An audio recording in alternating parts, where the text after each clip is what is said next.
यहाँ से ब्लड, ये जो एओर्टा है ये कहाँ से निकला, लेफ्ट वेंट्रिकल से, यह एओर्टा से ब्लड निकला और पूरे बॉडी में होते, पूरे शरीर में, फेफड़ों के अलावा पूरे शरीर में होते हुए वापस लौटता है। और जब ये वापस लौटता है तो देखिए, ब्लड सर्कुलेशन की जो खोज किया था कि कैसे ब्लड एक बार पूरे शरीर में कैपिलरी तक आया और कैपिलरी से फिर से वेन्यूल से होते हुए फिर कैसे ये वापस हार्ट तक आया, इसकी खोज किया था विलियम हार्वे ने। इसकी खोज किया था, डिस्कवर्ड बाय विलियम हार्वे। तो कैपिलरी तक पहुंचा, कैपिलरी से पहुंचा, ये टिश्यू तक कैपिलरी गए। बहुत सूक्ष्म होती है ये कैपिलरी, जिनको माइक्रोस्कोप से ही देखा जा सकता है। और ये कैपिलरी से पुनः ब्लड सर्कुलेट होता है, ये वेन्यूल से, वेन से वेना कावा में ये पहुंचते हैं। तो ये शरीर के सारे पार्ट तक पहुंचते हैं और फिर ये वेन्यूल से होते हुए वेन्स में, और वेन्स से होते हुए ये वापस जब लौटते हैं, जब ये वापस लौटते हैं तो वेना कावा में पहुंचते हैं। मतलब जो वेना कावा होता है ये मेन ब्रांच होता है ब्लड को ऑर्किल में लाने के लिए।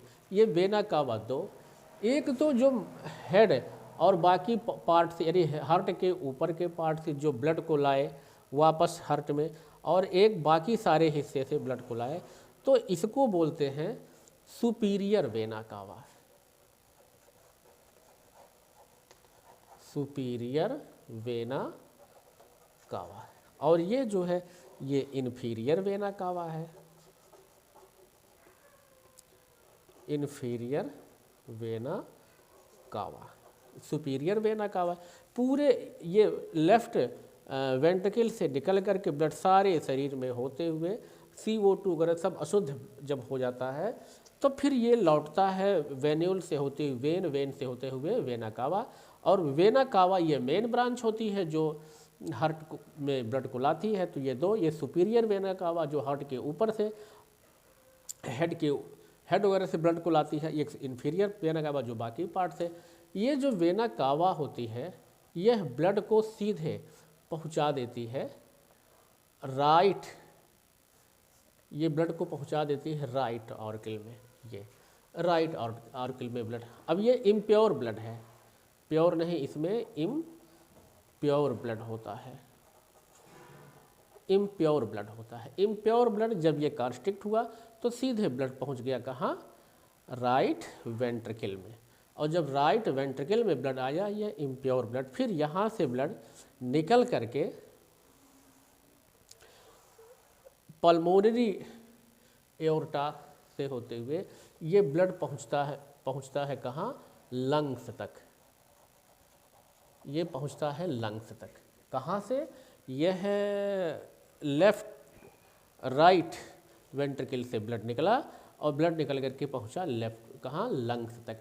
जब लंग्स की दीवारों में ये ब्लड पहुँच गया, ये जो लंग्स की जो सबसे छोटी इकाई होती है जो बहुत पतली होती है, वहाँ तक जब ये ब्लड पहुँच गया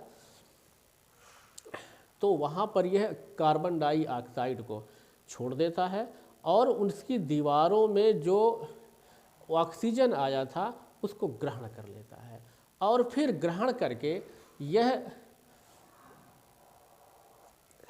ये वेन से होते हुए ये, या पल्मोनरी वेन से होते हुए यह पहुंच जाता है हमारा लेफ्ट ऑर्किल में।